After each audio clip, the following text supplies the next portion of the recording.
Hello, my name is Alex, and I'm 34. I recently closed the chapter on a 7-year relationship with Anna, who's 35. As I look back, I'm wrestling with a profound sense of guilt, and I need to share this to try and understand if I failed her when she needed me most. Anna and I met, ironically, on a dating app in the bustling city of Viridia. I was immediately drawn to her, but our relationship started with a clear boundary. Anna struggled with commitment and often mentioned wanting an open relationship.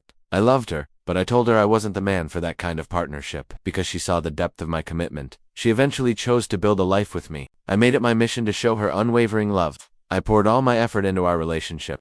I remember one Christmas, I spent weeks writing and illustrating a children's book featuring her favorite childhood teddy bear.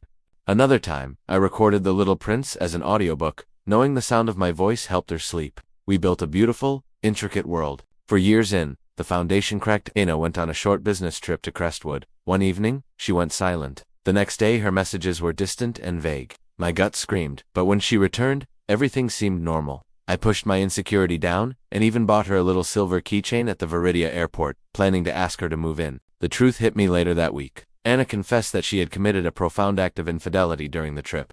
When I asked the devastating question why, her answer was hollow. I don't know. I felt free. I ended it right there. The pain was immediate, sharp and absolute. A few months passed. I traveled and met a younger woman, but it was casual. Then Anna and I reconnected. We talked for hours, tearing apart every piece of what happened. I still loved her, but the betrayal was a sickness I couldn't shake. Yet, I gave her another chance. To her credit, Anna worked tirelessly. She changed completely, focusing on rebuilding trust. She would proactively update me when she went out, anticipating my fears. But I struggled. I'd check her phone, though I never found anything except once. A painful screenshot of the other person's final message from that night. I said nothing, but that image was a permanent stain.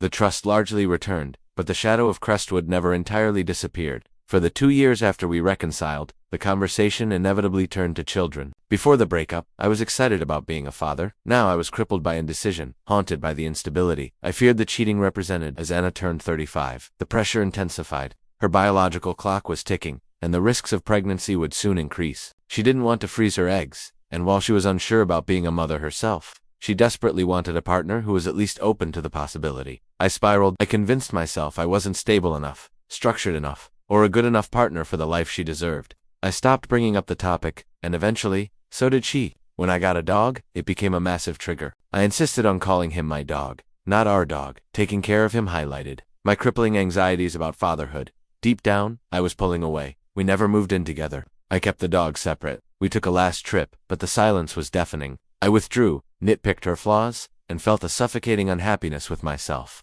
I couldn't commit to the future she needed. The closer Anna got to that 35-year milestone, the more anxious and depressed I became. After the trip, I ended things for good. Now, 6 months later, I found clarity. I'm moving in with the woman I met during our time apart. The decision was easy, and I feel a lightness I haven't felt in years.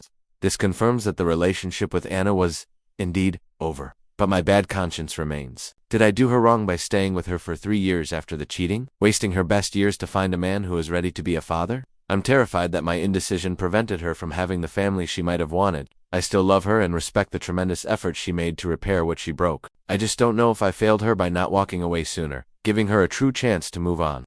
This experience taught me a hard lesson. Indecision is a form of decision, and delay is often more cruel than finality. The greatest mistake was not the forgiveness itself, but the failure to honestly assess whether the core trusty foundation required for monumental commitments like marriage and children could ever truly be rebuilt.